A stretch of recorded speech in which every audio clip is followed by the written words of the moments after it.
There's a lot going on today. But as you know, I'm a man of history. And I think history is crucial. Crucial to understanding the present and the future. Both the good, the bad, and the ugly. Now, 9/11 occurred 16 years ago this morning.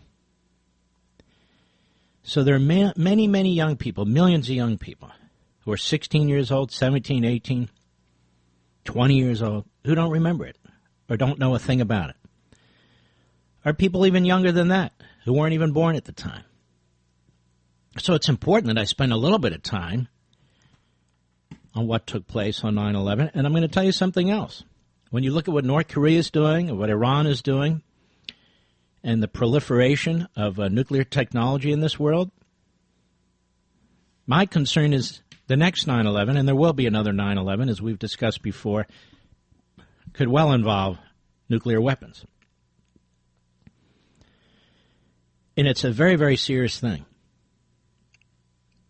Very. Particularly when you consider how we've allowed North Korea to get to the position it's in today, particularly when you consider that the past president essentially armed the Iranian regime. I mean, this is a big deal. And so I want younger people, as well as the rest of us, to know what took place on 9/11, to remember what took place on 9/11. Now, we're going to discuss other things today, but we're also going to discuss this. And it is very difficult to do. When you hear the transmissions from the FDNY, from the NYPD, from the airlines and so forth, and we're going to do that. First, I want you to hear the transmission when American Airlines Flight 77, the one that hit the Pentagon, fell out of communication with air traffic control. And my grave concern is that when we are hit again, and we will be hit again, that it'll be absolutely catastrophic. As catastrophic as 9/11 was in the first place. The problem is the enemy has more advanced weaponry now, beyond conventional weapons. This is why I cannot oblige the Code Pink Republicans, who seem to think that we're responsible for our enemies, that we somehow are creating the provocations, and that all we need to do is withdraw and put our hands in this sand like ostriches and so forth, and all will be well. Or they accuse you of wanting war, being interventionists and so forth. They sound like the old George McGovern crowd. They really do. They sound like the old George Montgomery crowd. And yet they pretend to support the military. They don't support the military, and they don't support national security. It's that simple. We have right in front of our face two regimes that have said they want to destroy our country and blow up our cities. One of them now has, one estimate, 60 nuclear weapons. Another is fast approaching getting a nuclear weapon, and that's Iran. Korea and Iran, and both of which are working with each other. As a result of one administration after another, doing exactly what the Code Pink Republicans claim they want us to do now. Pacifying, to some extent, and appeasing, to some extent, the North Koreans, who lie all the way. Look what's going on in Florida today. It's quite serious. People who are saying, well, the hurricane wasn't as bad. That's because they don't live there. Half the state doesn't have electricity. That's a big deal, particularly in a state that's as hot as Florida and has as many senior citizens as Florida and has hospitals and so forth. It's a very big deal. And, of course, a lot of homes were destroyed. A lot of communities were destroyed. So, I love people who sit on the sidelines, 20/20 hindsight, and start telling us this, that, and the other. What was annoying me leading up to the storm was were these climate change mouthpieces out there, And yet in the middle of them telling us about climate change, most of them journalists, quote unquote, and hosts, quote unquote, and Hollywood types, quote unquote, and politicians, they couldn't tell us if the damn thing was going to hit the East Coast or the West Coast. And all their models had it going up to the East Coast, and then suddenly, like 3 days before, oops, it's going up the West Coast. Everybody, oh! Can't predict. But we can predict the weather 50 years from now. We can predict the ocean heights 50 years. That was my point. It's so ridiculous, and we'll get to that later. But the Code Pink Republicans are much like the Code Pink Democrats. The difference in one respect is the Code Pink Republicans claim to want America to be first. America first. And yet they blame America first when it comes to our national security and foreign policy. They blame America for the wars that we're in. I believe we were attacked on 9/11, ladies and gentlemen. And we were attacked before that at the Twin Towers. And we've been attacked before that in Lebanon. And I can go on and on. I don't understand this mentality, this schizophrenic mentality by the Code Pink Republicans who claim to be in support of America first. How so? Exactly how so? Well, Mark, we're not the world's policemen. Who said we are? But we have to protect ourselves. And there are enemies who are able to violate our immigration system because of how lousy it is, who are able to get on our planes even today, despite the TSA. And now we're looking to fire nuclear weapons into our cities. And the answer is to disengage. Is that not stupid? On the other hand, you have the John McCain types and the Lindsey Graham types. Every time there's a conflict, they say, send in the Marines, send in the Army, send in the Air Force, send an aircraft carrier. That's stupid. That's irresponsible. But what the Code Pink Republicans like to do is throw you and me in with that, these radical interventionists. Well, we're not radical interventionists. We believe in prudence. Prudence. Google it. So the Code Pink Republicans are ideologues, and the John McCain radical interventionists, they're ideologues. You and I, we're not ideologues at all. We're traditionalists. And we believe you have to have policies and plans and ideas ready for all kinds of contingencies. And if you're an ideologue about this, whether a Code Pink Republican, a Code Pink Democrat, or a radical interventionist, you're going to miss things. You're going to miss things. It's an excellent piece in the Washington Compost, believe it or not, by Mark Thiessen. And he says, with last weekend's surprise nuclear test, North Korea has reached the final stage of its crash course to develop thermonuclear weapons that can reach and destroy American cities. So why are we not on a crash course to protect our cities from North Korean nuclear missiles? Answer, because for more than 30 years, Democrats have done everything in their power to prevent, obstruct, or delay ballistic missile defense. Opposite, this is important, just like the history of the Democrat Party when it comes to the Confederacy. Opposition to missile defense has been an article of faith for Democrats since President Ronald Reagan announced the Strategic Defense Initiative in 1983. Senator Edward Kennedy led the early opposition to what Democrats derisively labeled Star Wars, denouncing missile defense as a mirage. But Reagan moved forward with research and development, and his successor, George H.W. Bush, put missile defense on track for deployment with the Global Protection Against Limited Strikes program. But as soon as Bill Clinton took office, he terminated that program and cut national missile defense funding by 80%. Clinton also signed an agreement to revive the moribund Anti-Ballistic Missile Treaty, which banned the deployment of missile defense systems. Then Republicans took Congress and passed a defense bill in 1996 that required deployment. Clinton vetoed it on the grounds that there was no threat. Secretary of Defense William Perry declared, we do not need a national missile defense system because no rogue nation has intercontinental ballistic missiles, and if these powers should ever pose a threat, our ability to retaliate with an overwhelming nuclear response will serve as a deterrent. In other words, national missile defense would never be needed, even to protect us against a regime such as North Korea. When George W. Bush became president, he revitalized missile defense efforts, and withdrew from the ABM treaty. Democrats were more upset than the Russians.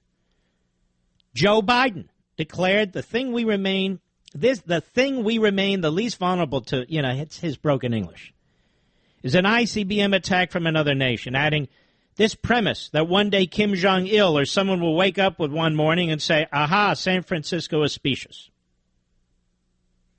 Bush deployed the first ground-based interceptors in California and Alaska and put in place a plan to deploy 44 interceptors by 2009.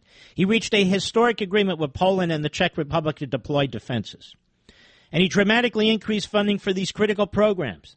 The first two, the airborne laser and the kinetic energy interceptor, would take out a ballistic missile in the boost phase of flight, the most vulnerable 8 minutes when a missile is still over enemy territory.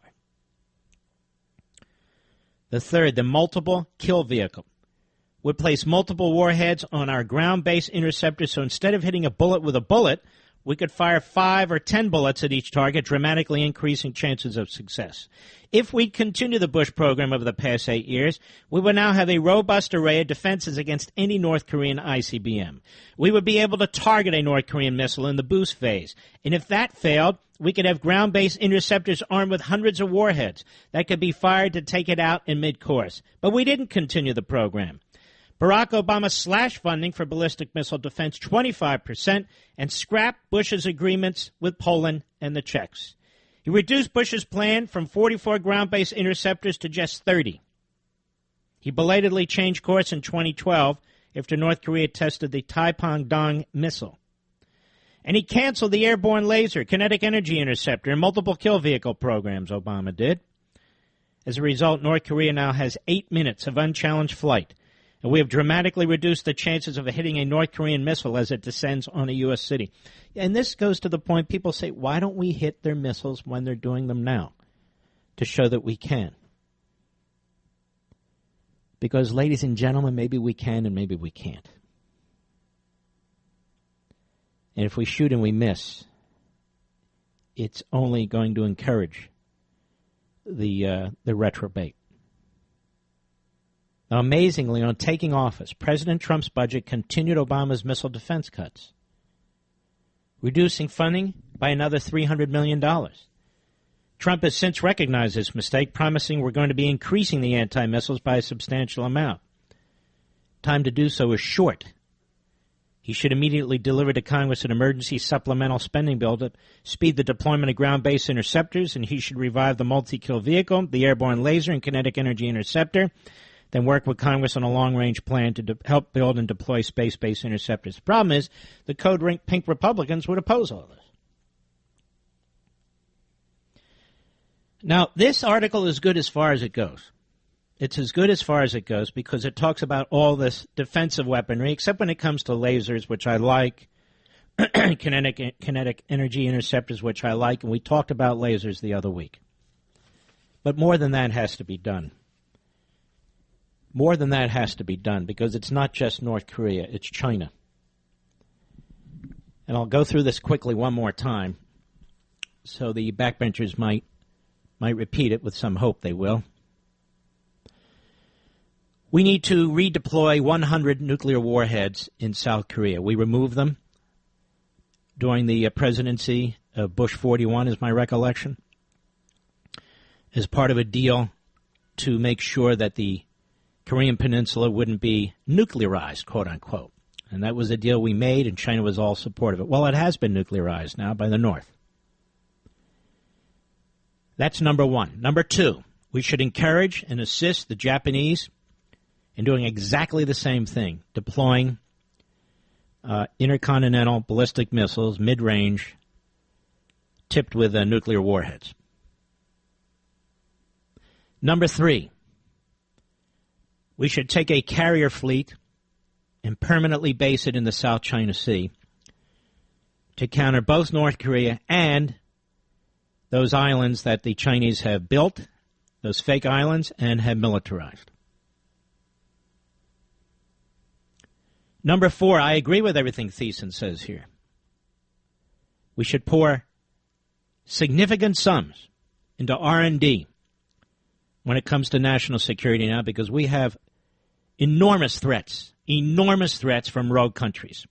North Korea and Iran to name two, but China's another one. And so I support those efforts. I also support, as we talked about the other week, the expanded use of laser weaponry, because that is the true superpower weapon. In addition, I would encourage movements within China and North Korea, but also within China, anti-communist movements there as well as in Hong Kong.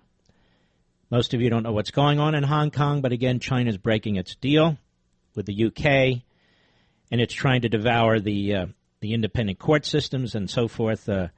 Gordon Chang has talked about this at some length. Gordon Chang, rather, who's a really, really sharp guy. And then I would hit them economically. Not just North Korea. North Korea doesn't care if 98% of its citizens die, except in the military, of course. But China. China's economy is weak. It's a straw man economy. Its currency is a joke. It props it up. Its financial system is propped up. Its stock market is propped up. Its real estate market is in a bubble, and so they're doing everything they can to protect it. And the only way their currency actually works is by putting it on the backs of the American currency, the dollar. So we have enormous power to affect their currency and their banking system, which affects their financial system. Reagan wanted to defeat the Soviet Union, and that's what he did. My concern is that past presidents and this president really don't want to defeat China. Reagan was told over and over again, don't do it. They have nukes, they have really big nukes. They have an incredibly powerful conventional military as well and so forth. Reagan wanted to defeat the Soviet Union, and he did, and there was no war. And we ought to abide what he was, his policies at the time as well, when it comes to China and North Korea. Now, what this requires is a significant increase in defense spending. Has anybody seen a significant increase in defense spending? The president has proposed what is effectively a 3% increase. That doesn't even get us anywhere. Any of the Republicans in Congress? Oh, you new supporters of Chuck Schumer and Nancy Pelosi and cutting deals with Trump and those three, have any of them proposed it? No, I don't think so. Have they? The new system where we don't have any party and Trump takes us in a different direction. Care? Are we doing anything about this? The answer is no. We have these goofball votes in the UN Security Council, like that's going to do anything. It's not going to do a damn thing. I'll be right back. So far, the organization determined that the credit card numbers for about 200,000 customers and personal data, including Social Security numbers, for about 180,000 customers were accessed. 180,000. Did you know you are 11 times more likely to become a victim of identity fraud if you're notified of a breach? Good thing there's LifeLock. LifeLock detects a wide range of identity threats you may miss by just monitoring your credit, like someone stealing from your 401k. But if there's a problem, a U.S.-based identity restoration specialist will work to fix it. No one can prevent all identity theft or monitor all transactions at all businesses, but LifeLock can help you see more threats to your identity. This is a crucial service, ladies and gentlemen. It really is in these days of data breaches. I mean, this was a massive breach. Major Credit Reporting Bureau, the breach of 143 million American accounts. Go to LifeLock.com. LifeLock.com, or call 1-800-LifeLock, 1-800-LifeLock. Get some peace of mind. But make sure you use promo code Levin, that's Levin, L-E-V-I-N, for 10% off your LifeLock membership. Visit LifeLock.com or call 1-800-LifeLock, promo code Levin, save 10% now. I have it. My parents have it. You need it. Really. It's quite serious. I want to talk about this hurricane a little bit later, too. But I want to spend a little time talking about something that will move into the next hour as well. Over the weekend, there were numerous liberal media sites who were praising President Trump. praising, stroking his ego about cutting a deal with Schumer and Pelosi. Here's two headlines from the New York Slimes. The New Washington, how Schumer's power play led to a deal with Trump. Another one, New York Slimes. Bound to no party, Trump upends 150 years of two-party rule. Here's a New York Post columnist headline. We may be witnessing a turning point in the Trump presidency. Here's Axios. Why Trump hopes the new Trump sticks. Then there's some clown, columnist, I guess, I don't really read the guy, who's trashing conservatives.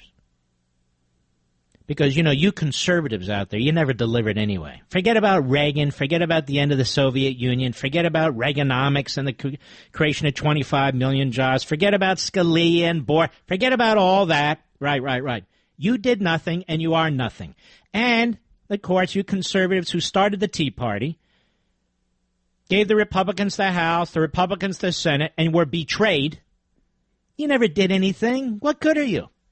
And the fact that you've taken over 30 of the state legislatures and over 30 of the governorships, what good are you? You're no good. You don't know what winning is like. Only the Donald does, working with Schumer and Pelosi, you see. And not only that, you're part of the establishment. Did you know that? Oh, yes. Even though you've been spending years fighting in the primaries, spending years fighting McConnell, were successful in helping pushing out Boehner, have now taken on Paul Ryan, and have voted, many of you, for Donald Trump. And that would include my house there, would include my parents' house there. And there's been an enormous amount of damage. Why people downplay this, I don't know. It could be because of the climate change movement, that phony movement. But one has nothing to do with the other. The reality is this is a horrendous hurricane. The other reality is that is a horrendous fraud, the climate change movement. And I'll get to that in a little later.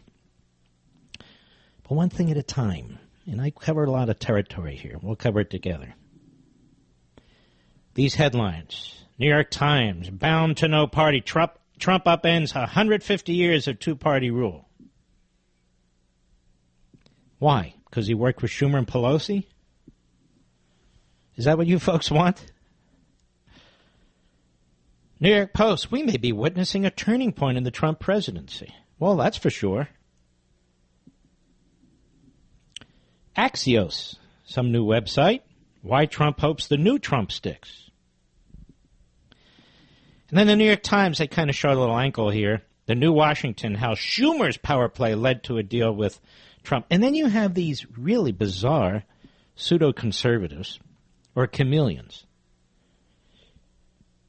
People who used to run in the Reform Party, like Pat Buchanan, Huckabee, who was a big spending, fairly liberal governor of Arkansas, raised taxes, I think, a zillion times.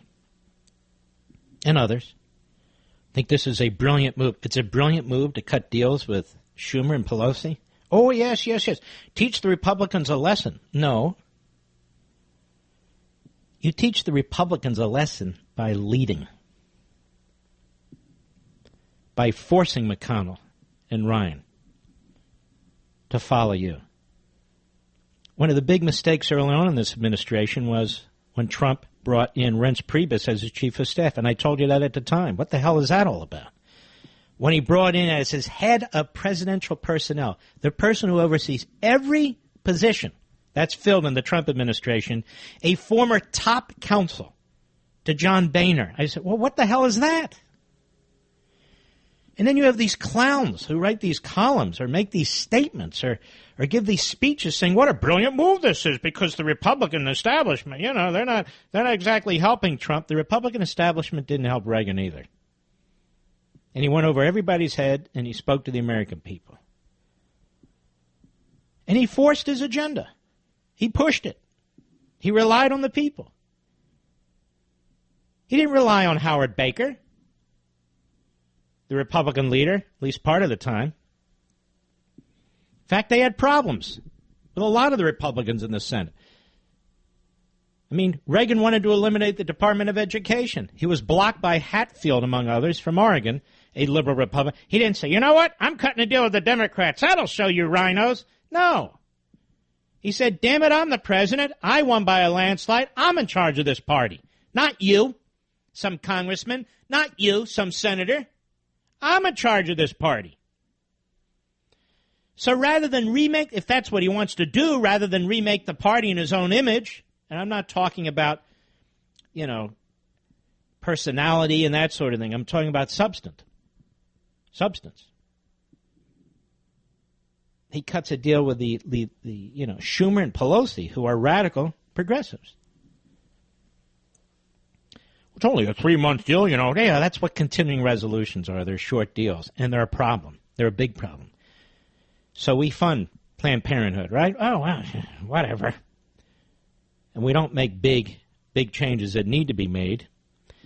And so there's a lot of interesting things going on, and I want to talk to you, and you can work with me on this to try and sort them out.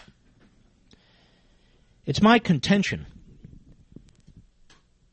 that it is the Tea Party movement, call it what you will, the grassroots, you folks, not only the activists among you, but the voters among you, who said enough is enough. Enough is enough in 2010. That's what you said. With enough of big spending Republicans like Bush, and then in comes Obama, and you said enough of that too. And so you rose up, and I know you did because I was with you. Most of the people writing now were not with you. Most of the people claiming to be nationalists and populists and this and that they were not with you. They were not part of the movement.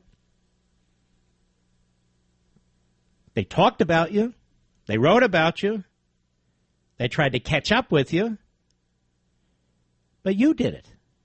You did it. It was a Tea Party revolution, if you will, much like the Reagan Revolution. You took over all these state legislatures and governorships as conservatives. As conservatives. Anti-big government constitutional conservatives. You took over the Senate in 2014, and you delivered the presidency in 2016. Wasn't some other ideology that drove you. You knew exactly what you wanted. You had enough with unlimited immigration. You had enough with liberal courts. You had enough with the attacks on the cops and the military. You had enough of the attack on hardworking, tax-paying American citizens. You had enough of all that stuff. You were sick and tired of being told what you must do with your health care, like Obamacare, lied to, a disaster. You knew it would be.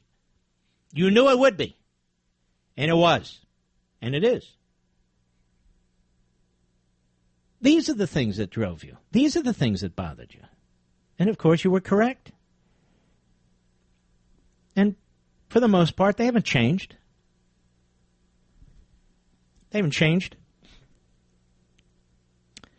President of the United States surrendered on DACA on his own. On his own.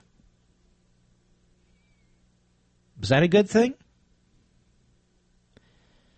The wall? There's been almost no progress on the wall. All talk about, well, we're funding grit. We're not funding building the wall. We're not. And Schumer and Pelosi are two of the reasons that we're not. Schumer and Pelosi are two of the reasons why we couldn't repeal Obamacare. Schumer and Pelosi are two of the reasons why we can't get a tax cut proposal through. So I know what we'll do. We'll cut deals with them. We'll move to the left. That'll fix them. That'll show the Republicans. Well, you and I can't stand the rhinos. We opposed the rhinos long before Trump and long before all these populist nationalist types were constitutional conservatives. We've been talking about McConnell for years, just as we talked about Boehner. And kicked his ass out. We're not followers. You're not followers. You're leaders. You're leaders. You're not followers. You don't need anybody to tell you what to think. The problem is if you can jump to cut a big spending deal for 3 months that then creates an advantage for the Democrats in the upcoming election. That's not smart politics. That tells people you're not bound by a particular philosophy or principles. And that was celebrated the other week. He's not a conservative. He's not a conservative. Don't worry about it. And a conservative, the purist to this. We conservatives are attacked more by Trump cultists than we are by leftists. And yet, he wouldn't be president but for us deciding that we must elect him to stop Hillary. And by the way, he's done a number of very good things. I've said it over and over and over again. Hey, look, my archives are on my website, marklevinshow.com, our radio website. They go back 4 years. But those of you who listen regularly, you know exactly what I think. Trump's been good on a number of things. But then he cuts this deal, and then the pom-pom boys and the Rockettes, they jump up and down, they dance across the stage saying how brilliant this is, and we already told you he's not a conservative. What? What was that Gettysburg speech all about? What was that list of 21 for the Supreme Court all about? Why does he talk about these things and promote these things if he's not?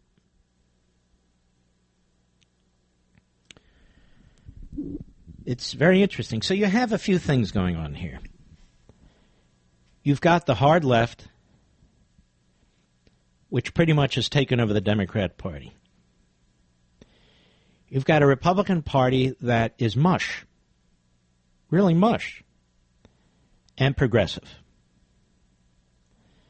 You have a president who his advocates tell you is not a conservative, but he's a deal maker. But apparently he can't make deals with the mush progressive Republicans, so he makes them with the radical progressive Democrats.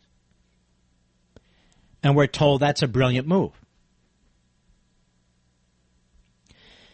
Then we have people claiming the mantle of the grassroots, of the Tea Party, conservative, Reagan Revolution grassroots, and renaming it, and putting a different label on it, and pushing a completely different agenda.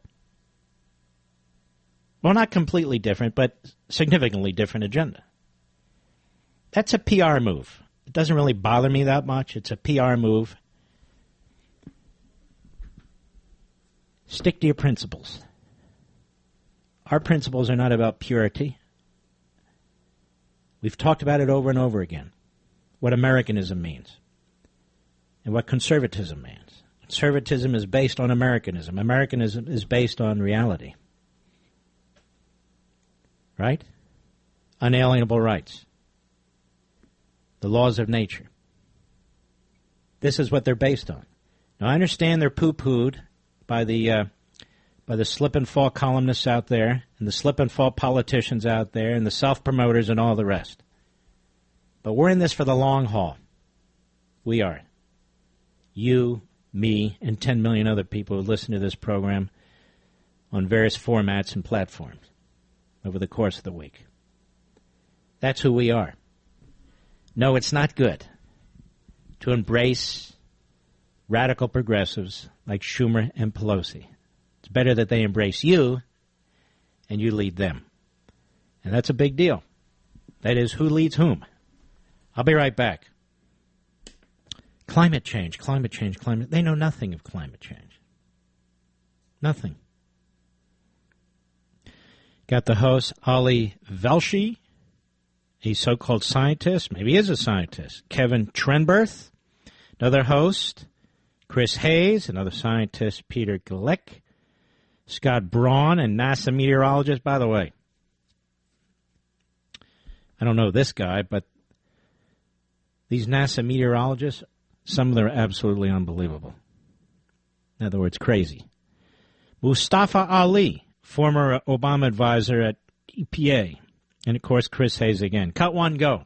Senator, I know you are going to take the opportunity. There are a lot of people who say this isn't the time to discuss the effects of rising sea levels and climate change, but you're going to need to take that opportunity now to remind Floridians again that this is a matter that has to be taken seriously at all levels of government. Certainly climate change is playing a role, and it's because the oceans are a lot warmer. Sea level rise is caused primarily by climate change, although not exclusively. Because of a growing realization that the fact that we're changing the climate, that humans are changing the climate, means we're also influencing the severity of some of these big storms. Well, there's generally broad consensus among scientists that global warming is occurring and is largely man-made. The impacts from climate change are real, and that there are solutions that can help us to lessen the intensity of the storm. But you're already seeing architects and engineers start to struggle with the reality on the front edge of climate change of maintaining a society and a civilization in a place that is under constant assault from water, and water whose levels we are every day through carbon pollution increasing the levels up. Very, very interesting. And very dishonest. There are all kinds of lists on the internet of the worst hurricanes. And what's interesting is most of them happened significantly before now. And some of them happened before the industrial age. Now, if these so-called journalists, these fools, these hosts over there at MSNBC were serious people, they would bring out these lists. They're all over the internet. You can go look yourself. I'm not going to read them all. As with these so-called, or maybe real scientists, I don't know what their science backgrounds are to be experts on climate. As bad as Irma was, Irma's not by far the worst hurricane to ever hit Florida, and even more to ever hit the United States. It's not even close. And among the worst hurricanes, they occurred over a century ago. One particularly awful hurricane 2 centuries ago. This nonsense about automobiles and your lifestyle and all this has to be changed and this will slow down hurricanes and so forth and so on. You know, the problem is desperate people, you know, when there's natural disasters, or people who are obviously fearful of natural disasters, we all are looking for answers. Can I tell you a little secret? There is no answer. That's right, I said it. There's no answer. Man can't do a damn thing about it. Hello. Man, woman, transgender, whatever. Can't do a thing about the climate, about earthquakes, about hurricanes, about tornadoes. Can't do a damn thing. That's right, I said it. Oh, my Lord, it's true. If we destroyed every car on the face of the earth, every bus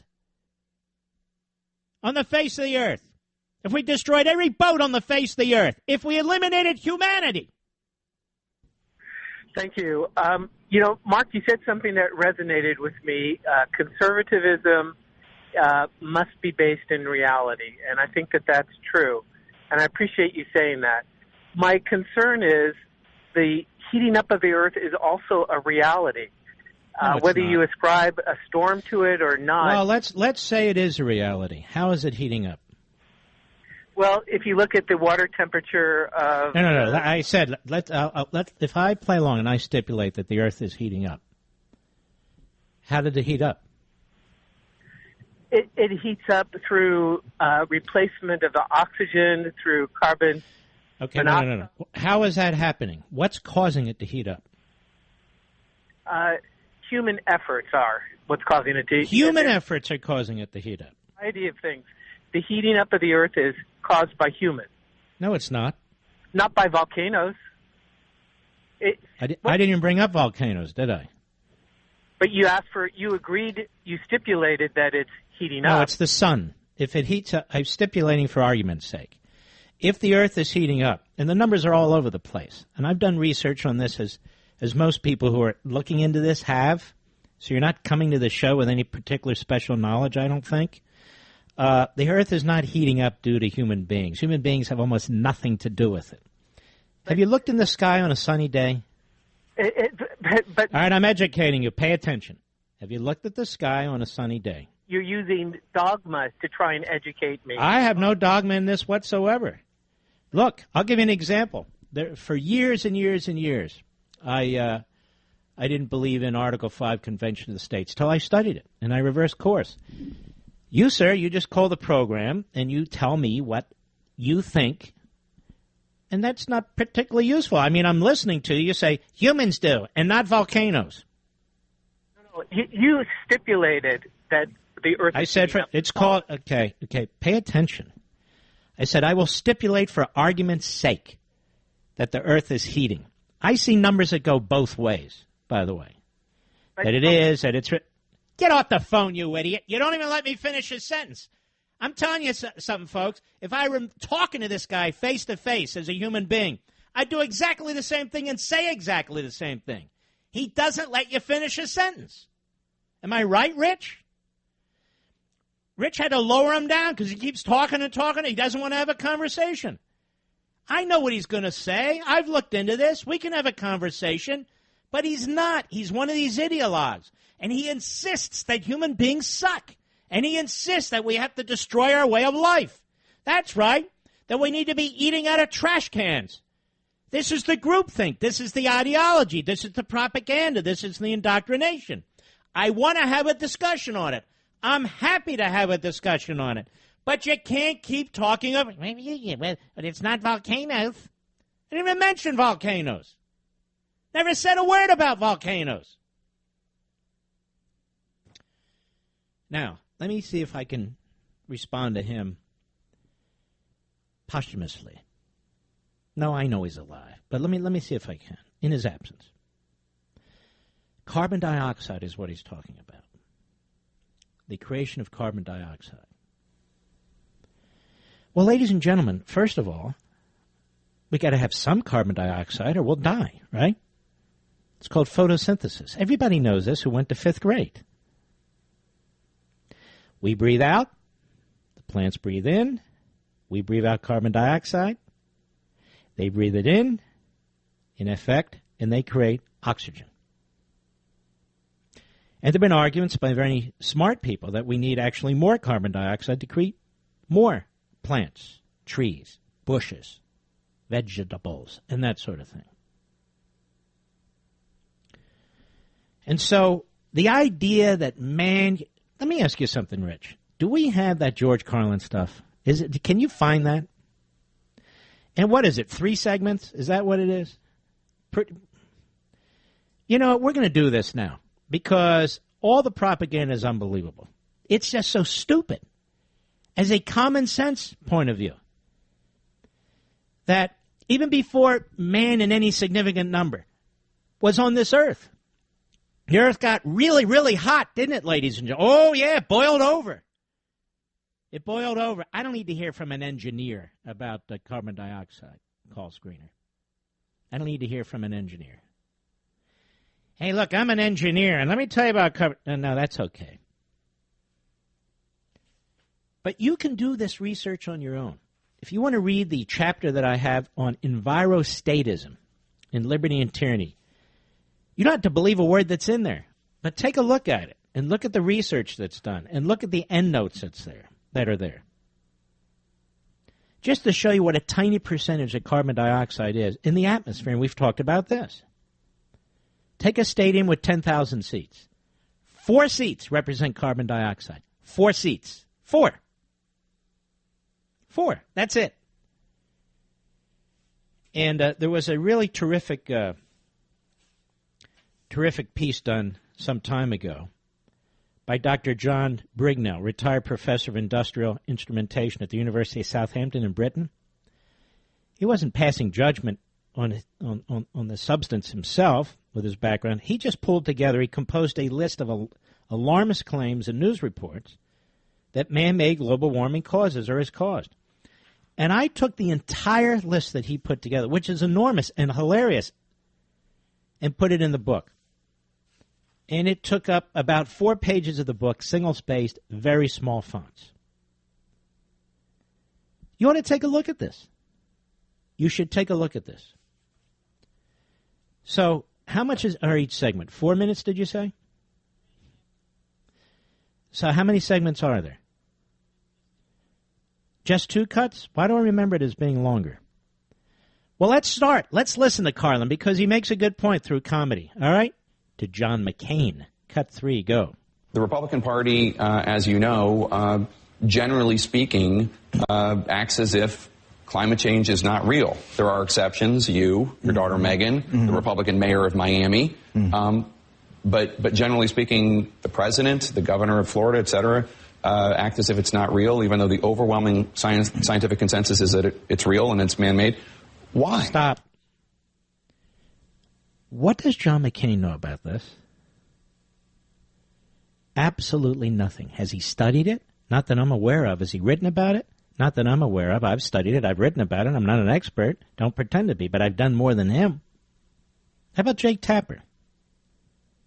Nothing, really, that I'm aware of, but it doesn't matter. This is the groupthink. The groupthink that I've written about in a number of my books. Groupthink. McCain, go ahead.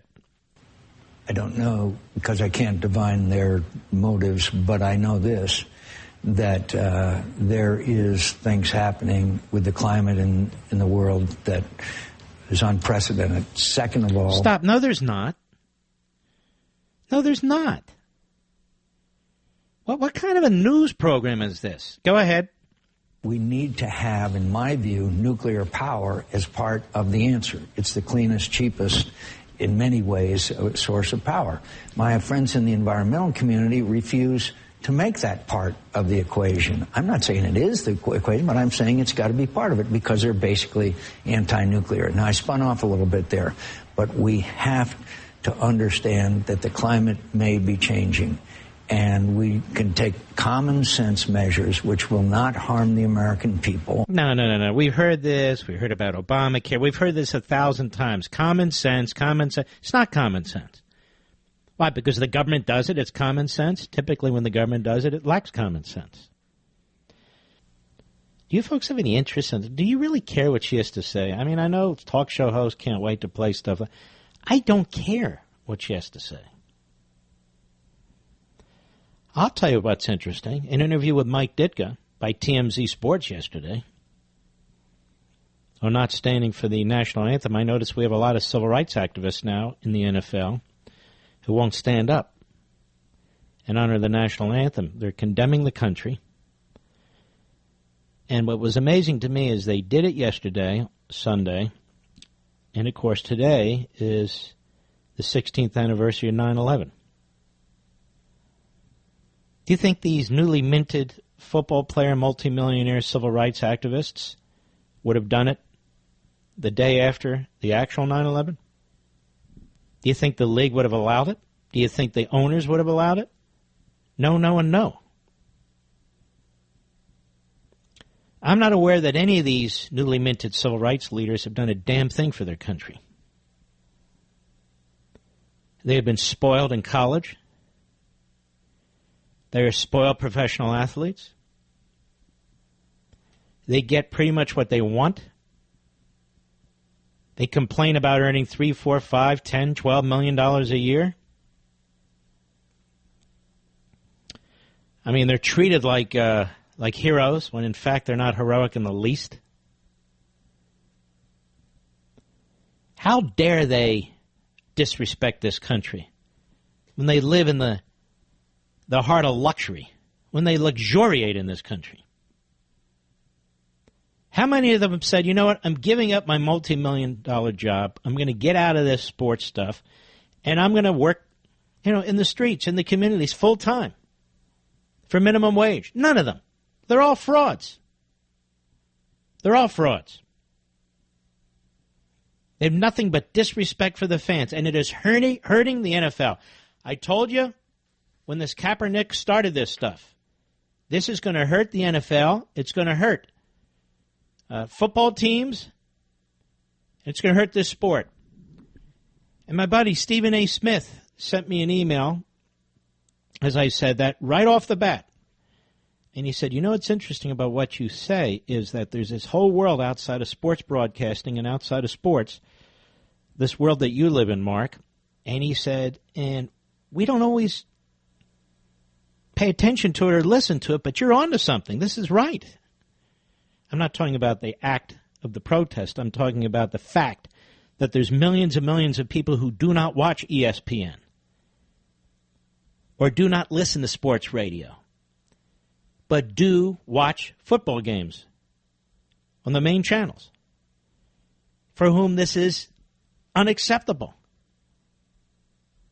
and who are going to reject it. by not watching, by not participating. And it's happening. And it's too bad. It's a great sport. Here is Ditka on TMC Sports yesterday about this not standing for the anthem. Cut 10, go. People are entitled. They got a right to do anything they want to do as long as they don't break the law or hurt people. And if their protest is going to be that, fine. It's going to be that. But don't forget now, that's a minority. So for the majority of people are going to understand what 9/11 meant, what this country stands for, the values that we have, and they're going to go in that direction. You can't stop everybody. Now, there's always going to be some malcontents. So let them be malcontents. Let them do their thing, and they'll move on. Nobody will think about it. Nobody will remember who they were. The fact that they didn't stand for the national anthem, that's their own. You know, they have a right to do that. They have a right to do anything they want to do. I just disagree with it. It's very, very cogent, but let me put it to you this way. They have a right to do that, and the owners have a right to fire them. I want you to understand this. The owners of these football teams do not have to tolerate this behavior. Jerry Johnson at the owner of the Dallas Cowboys, he made it clear. Anybody who doesn't stand on his team he's going to get rid of it. He has every right to do it. This is not a First Amendment issue. There's no government interference here. It's not the government interfering with speech. It's an owner of a football team who has every right to discipline his employees. He has every right to impose his views on his employees. What do you think about that? Because he hires them and he can fire them. Again, has nothing to do with a right, has nothing to do with the First Amendment. There is no right. Not if you're a member of that team or in that uniform, if you're in that stadium and in that league. You have no right. What right? Where did the right come from? No. But the owner can fire you. These players are the instigators. But the owners are the appeasers. And they're going to lose their teams and they're going to lose their leagues. That's what's going to happen. Their league, rather. That's what's going to happen.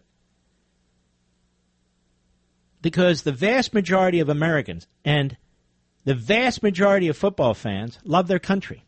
I don't care what race they are. I don't care what team it is. They love their country. Sporting events are patriotic events. That's why people sing the national anthem. That's why you see the color guard so often. That's why in open stadiums you see flyovers. The American people are patriotic. They love their country. I'm not talking about the nut jobs in the streets like Antifa and all the rest of them. And they are patriots who go to these games. They love their country. You know, they get a tingle up their leg, not because of Barack Obama, when they see the American flag flying. And I know the left finds this very quaint and archaic. Well, fine, I find them disgusting. And to pour salt in the wound, as they say, Kaepernick is no leader. He's no civil rights activist. He's an opportunist. This is how he gets publicity.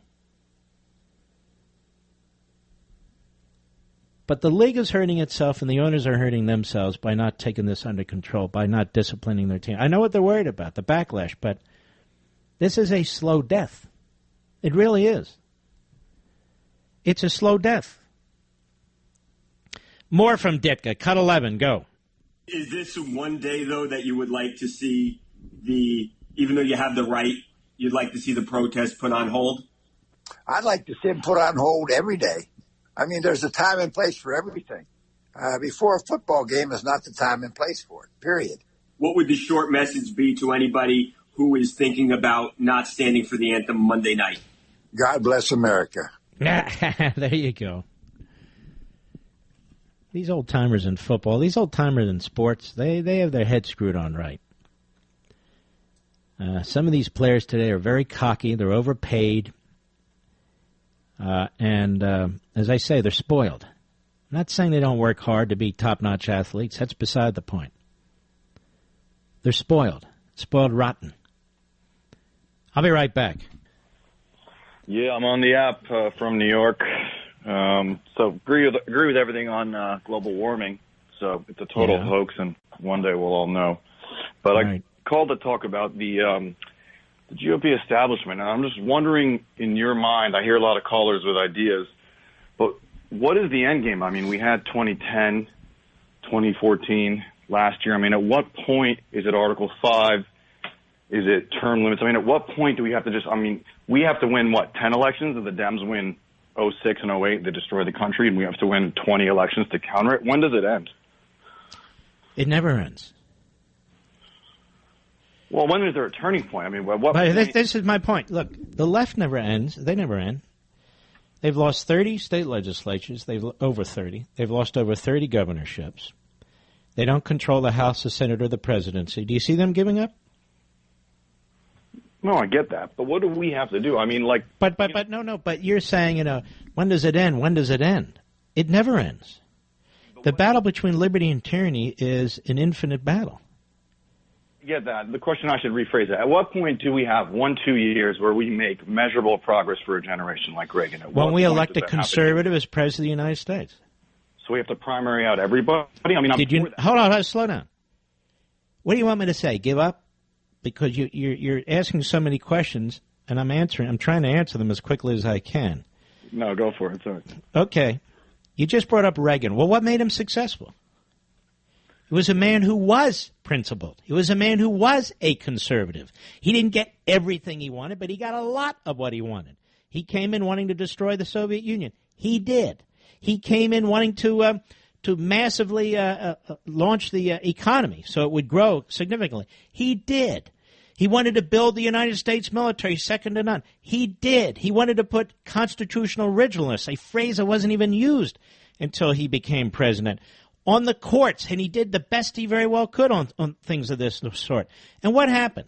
The next president takes over, Bush, and I have enormous respect for the man, but what does he do? He immediately lurches back into rhino land, right? Raises taxes, says he's kinder and gentler, he wants to cut deals with Democrats and so forth and so on.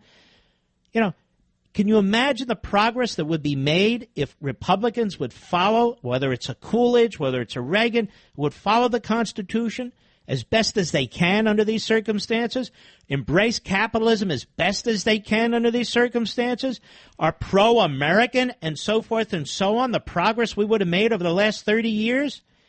But they don't. Now, you want an end game. I don't have an end game for you. We're mature adults here. We battle it out. We have to duke it out. I don't know if the Republican Party will last or not. If it keeps this up, it won't matter because it'll be a permanent minority party. It'll be a permanent minority party both because of its own inaction, its own passivity. In fact, when it does act, it seems to act more progressive than not. It's scared to do the things that need to be done. But, as much as I appreciate many of the things Trump has done, honestly, I've expected more from him. And, if you're going to start linking up with Schumer and Pelosi and the pom-pom boys and girls and the Rockette boys and girls are out there dancing, saying what a brilliant move this is, well, I don't think it's a brilliant move, and I think it's going to be a lot harder to get things done. It would help if we had politicians who could explain the difference between one philosophy and the other ideology. But as you well know, I've been talking for some time about Article 5 because I do not believe all the answers are in Washington, D.C. or the federal government, and I do not believe that they're going to willy-nilly unravel what they created. I don't see it, and they're not doing it now, even though they have the House, the Senate, and the presidency. The debt went over $20 trillion today. The operating debt. The fiscal operating debt. Forget about unfunded liabilities that are over $200 trillion. It went over $20 trillion today. Do you even hear anybody talking about it, Jack? No. No. Do you hear the president talking about it? Does he give a damn about it? Do you hear the Republicans in the House and Senate? Do they give a damn about it? No, they don't. Well, that's what Article 5 is all about, the Constitution. So, there is no simple answer. If there was a simple answer, we wouldn't be talking about it. No, I mean, I just think that we need like an 81 and an 86, where you put a few things together that last a generation. I don't mean this ever ends. It never ends. But just a couple short spurts where we go to the people like Reagan did with it. You're exactly right. We've only had these short spans of time with conservative presidents. We've had Coolidge and we've had Reagan, right? Pretty much. Pretty much. And even now, you hear guys trashing Reagan. What are you talking about Reagan? I'm not supposed to talk about the founders. I'm not supposed to talk about the framers. I'm not supposed to talk about Reagan. I'm not supposed to talk about Coolidge. Who am I supposed to talk about? Trump?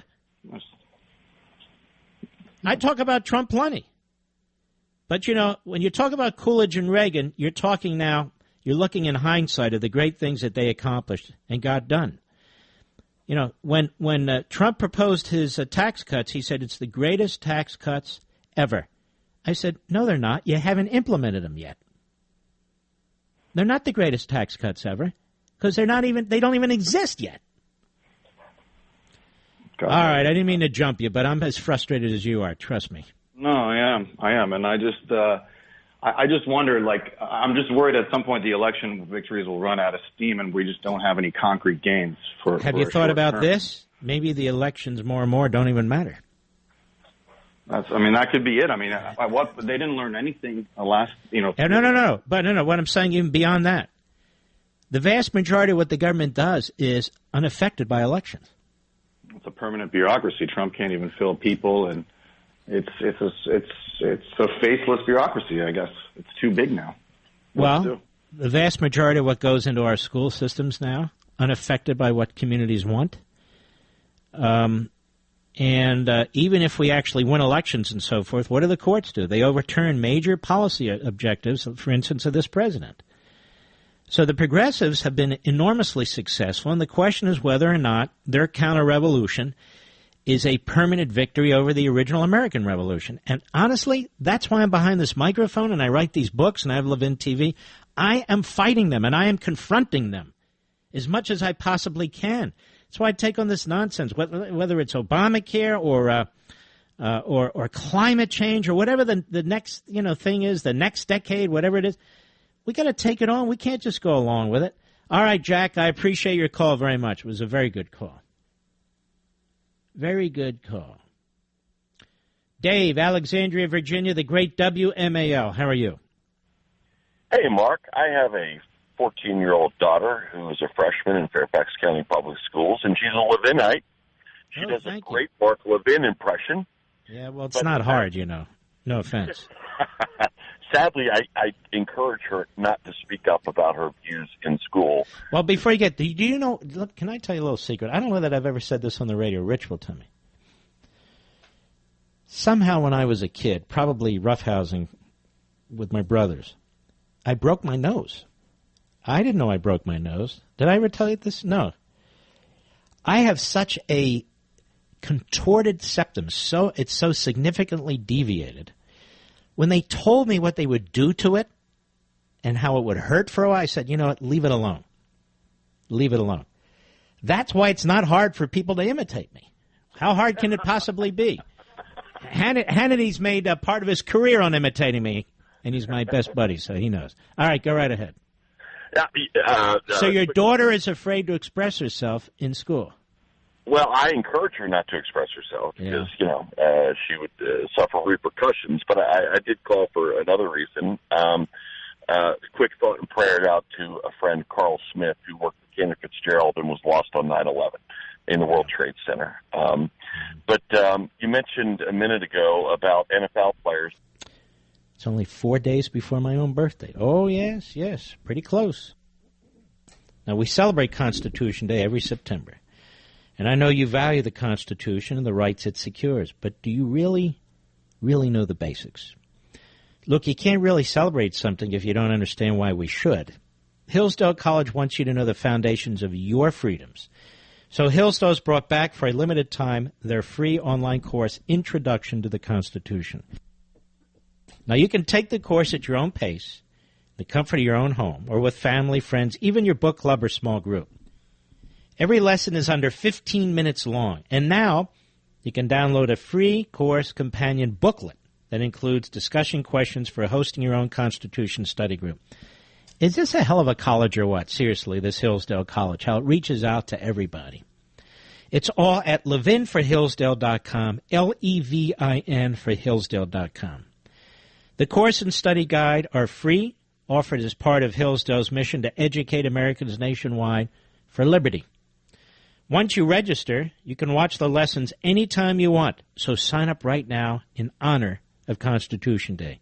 Pursue truth, defend liberty with Hillsdale College. Sign up while you can. Go to levinforhillsdale.com. That's Levin for Hillsdale.com. All right. Let's see who else is out there and wants to speak. Troy, Crossville, Tennessee, Sirius Satellite. How are you, sir? Pretty good, pretty good. I was just calling and let you know, this NFL stand against our American beliefs and everything. It just makes me sick. I used to love to watch the NFL, but I quit watching it. It just makes me sick because, we got people fighting for our country, black, white, yellow. It don't matter what color they are. They're still fighting for our country. Nobody's in oppression, and, that was back in the slavery days. That's not going on no more. And these people need to realize, they're hurting themselves. I think they just need to start boycotting the NFL and show them players what it's like to actually lose money instead of gaining money all the time.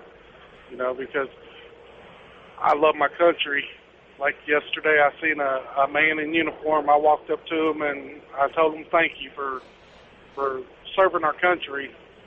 And he was a different race than me, and it brought tears to his eyes. And when I seen that, it brought tears to my eyes.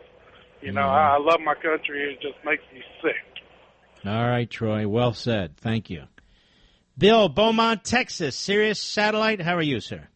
Hey, Mark. Thanks for taking my call. Just started listening, but thanks for taking my call.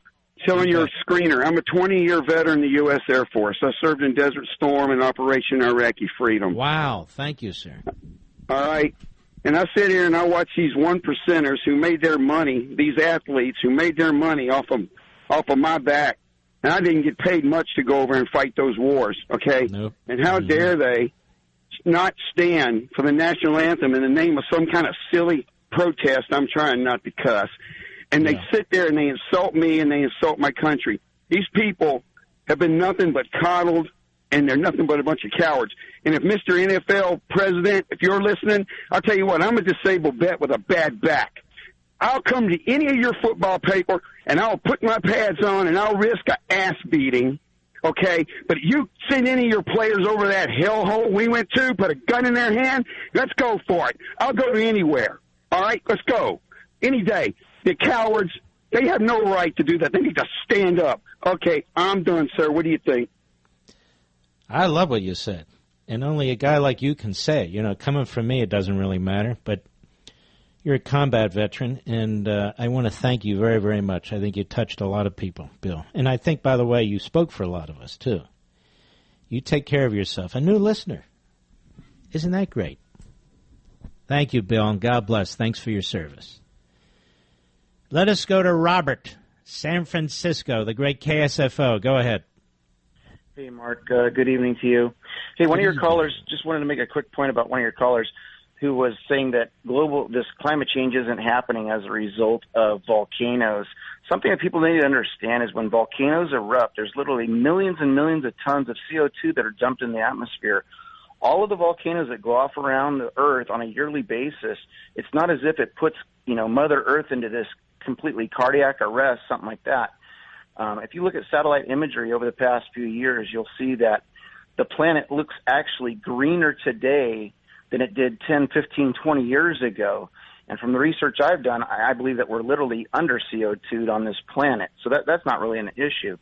One of the main issues that I believe that we're dealing with nowadays is even though it might be, say, 80 degrees and you go outside, and it just seems like you're getting cooked. Your arms start getting fried a lot faster than normal. And one of the issues that we're dealing with is the UV index that is getting really, really bad. I'm not sure if you're aware of the methane gas blowouts that have been taking place over near Russia, but there's literally holes in the earth that come up through the snow and the ice. They can be 60, 70, 80 feet across and 200 feet deep, where the methane gas is literally blowing a hole out of the earth and coming up right through the ice and the snow. A gentleman that's been studying these issues for a while, he's been for more than 15 years now, His name is Dane Wigington, and he runs. We're going way, way, way beyond where I want to go right now on this, and I don't know who that is. He may be the greatest scholar on the face of the earth. He may not be, and I'm in no way putting him down. But I get your point, Robert, and you're very articulate about it. And I want to thank you for your call. Let's go to Frank, Washington, D.C., the great WMAL. Go. All right. Thanks, Mark, for taking my call. Yes, a quick comment about the NFL before I make my point on my call. I've been to many games where there's been flyovers, and there's nothing, I tell you, that brings the hair on your arms up in the stand, nothing more patriotic. I've got a kid who watches football, baseball, and the national anthem when the Olympics are, going on. There's nothing more patriotic. And to see these guys kneeling down, it boils my blood, and I don't even know how to explain it to my 9-year-old son. Mm-hmm. But no, you're right. To my point, and shame, by the way, on these NFL owners for not saying anything to their employees. But to my point, I called to thank you for earlier in your show taking the time to take homage and to honor those who lost their lives and were affected by 9/11. As I mentioned, I had this kid who's in elementary school. I got 2 others, and this past week, during week 3, they've all been given assignments to watch Irma, to watch out how there's global warming, climate change now. Not one of them gave them an assignment having to do with 9/11 to keep an eye out, to honor these people. It's climate change. All 3 kids, not one of them got an assignment about that. Drives me crazy. Mm-hmm. Yeah, I'm sure. And that's why morning and evening is so important when our kids before they go to school and when they come back. That we as parents have got to teach them the truth, teach them the fundamentals, and it's crucially important. Thank you for your call, my friend. I very much appreciate it. Rand Paul. Let's see, what's he up to here? I haven't heard about him lately. From the Washington Examiner, Rand Paul plans to block defense spending to get a vote on ending post-9/11 wars. Senator Rand Paul said he will object to all procedural motions and amendments as the Senate votes on the National Defense Authorization Act for 2018 Monday unless his amendment ending military action in Iran and Afghanistan is taken. Here's my problem with Rand Paul. Let's put that aside. Why doesn't he propose something to protect the country? What does he propose to do about North Korea? What would he have done about the Soviet Union? I suspect he would have opposed virtually every move of Ronald Reagan's. I get what he's doing here, okay. But when are you going to put up and promote something that affirmatively protects the nation? How would he affirmatively protect the nation from North Korea? Just pretend it doesn't exist? How would he affirmatively protect the nation from Iran? Just pretend it doesn't exist? I'm quite serious about this. I have no hostility toward Rand Paul. But I want to know how this works because the Code Pink Republicans and the radical libertarians, when it comes to national security, aren't particularly good from my perspective. I like Rand Paul on the government, on the economy, pretty much. But I want this country defended. Is he proposing an increase in defense spending, an increase in R&D, or we're going to go, well, they waste so much money. Well, all government wastes money. And I'm certainly not for that. But do we want to defeat our enemies? Do we want to protect us? What is it exactly? What is the Rand Paul doctrine? I want to hear lectures about the Constitution. I know it perfectly well. I want to know what the Rand Paul national security doctrine is. I'm not trying to pick on him. I just don't know what it is.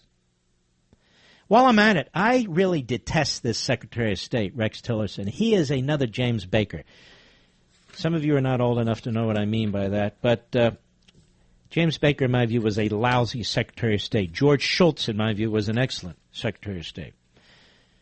Now, we gave, directly or indirectly, through our actions, $150 billion to the Islamo-Nazi regime in Iran, which declares day in and day out they want to blow us off the face of the earth. How smart was that? And we give enormous sums of money to other countries to defend themselves. I want you to listen to this from the Washington Free Beacon. Secretary of State Rex Tillerson has been pushing the Trump White House to demand that Israel give back to the United States millions of dollars in military aid, prompting pushback in the West Wing and further fueling ongoing tensions between Foggy Bottom, the State Department, and the White House over a range of key diplomatic issues, according to multiple sources briefed on the situation, writes Adam Credo. I'm sitting here thinking, does Rex Tillerson endorse a move by Congress, which is underway, to cut funding to the Palestinian Authority, or the PLO, if you will, which uses millions of dollars in our tax dollars to subsidize Palestinian terrorists? Has anybody heard the man actually speak on this? The Washington Free Beacon first reported on Friday that the State Department had been lobbying the White House to call for Israel to hand back $75 million in U.S. military aid that was awarded to the country above the Obama administration's financial request in 2016. Now, why are they doing this? Because, you see, Obama forced this Iran deal down the throats of our country, the Arabs, Gulf states, and Israel. And he gave them all little money, little technology, and so forth. And in the case of Israel, he said, by the way, if you lobby Congress for more money, you have to give up $75 million. In a memorandum of understanding. Multiple sources who spoke to the Free Beacon said Tillerson's chief of staff, Margaret Peterlin, personally called White House National Security Council official Dina Powell to relay Tillerson's position, which is said to have conflicted with the advice of career State Department officials who work on the Israel portfolio. So Tillerson and his chief of staff are obsessed with getting $75 million back from Israel. Meanwhile, the Iranians are violating that phony deal left and right, left and right, left and right. And I don't know that Tillerson has asked them for any money back. I never liked this guy. Never liked him. I'll be right back. And so far, the organization determined that credit card numbers for about 200,000 consumers and personal data, including Social Security numbers for about 180,000 consumers, were accessed. Did you know you are 11 times more likely to become a victim of identity fraud if you are notified of a breach? Good thing there's LifeLock. LifeLock detects a wide range of identity threats you may miss just by monitoring your credit, like someone stealing from your 401k. But if there's a problem, a U.S.-based identity restoration specialist will work to fix it. No one can prevent all identity theft or monitor all transactions at all businesses, but LifeLock is the best. And LifeLock can help you see more threats to your identity. Go to LifeLock.com, LifeLock.com, or call 1-800-LifeLock, 1-800-LifeLock. Use promo code Levin, that's Levin, and you'll get 10% off your LifeLock membership. This is very important. If you think the government's going to protect you from this, the government is not going to protect you from this. You have to protect yourselves. You have it on your computer. You have it in other places of your life. Get it. Get LifeLock the way I got it and my parents have it. Go to LifeLock.com or call 1-800-LifeLock. Use promo code Levin. You'll get 10% off right now. I think it's very, very important during these times to do exactly that. All right. Let us continue.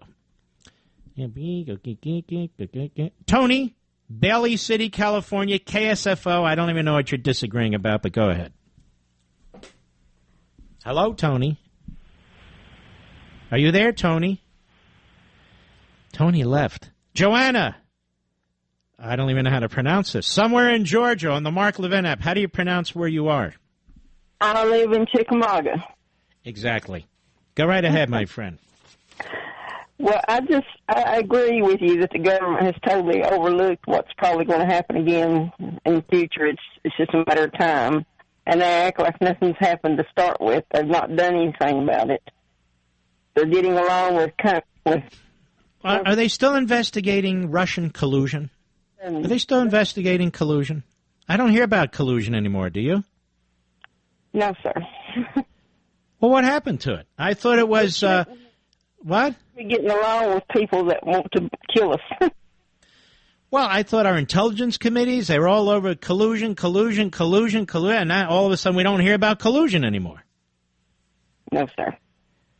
The left does more damage to our country than anybody else possibly can. The way they undermine our military, undermine law enforcement, undermine our economic and governing systems. And they, of course, as I read from the piece earlier in the program, Mark Thiessen's piece, they've done a hell of a job blocking our defensive systems, our missile defense systems for the last 3 decades. Thank you for your call, my friend. All right, let's just grab the... Tony, you're back. Where have you been, Tony? Yeah, I'm here. Can you hear me? What? Yeah, go ahead, Tony. I hear you. Hurry up. Go ahead. The reason I'm calling is because it appears that a certain group of people seem to feel that black people not standing up for the Star Spangled Banner or whatever you want to call it. Boy, you have a chip on your shoulder. I didn't hear anybody talk about black people. And by the way, the man is half black and half white. Are you aware of that? Well, he's looked upon. Are you aware that he's half black and half white? That his mother is white? Why do you insist on bringing your racism and projecting it onto everything? True, that's the vast majority. Hey, pal, I just told you it had nothing to do with race.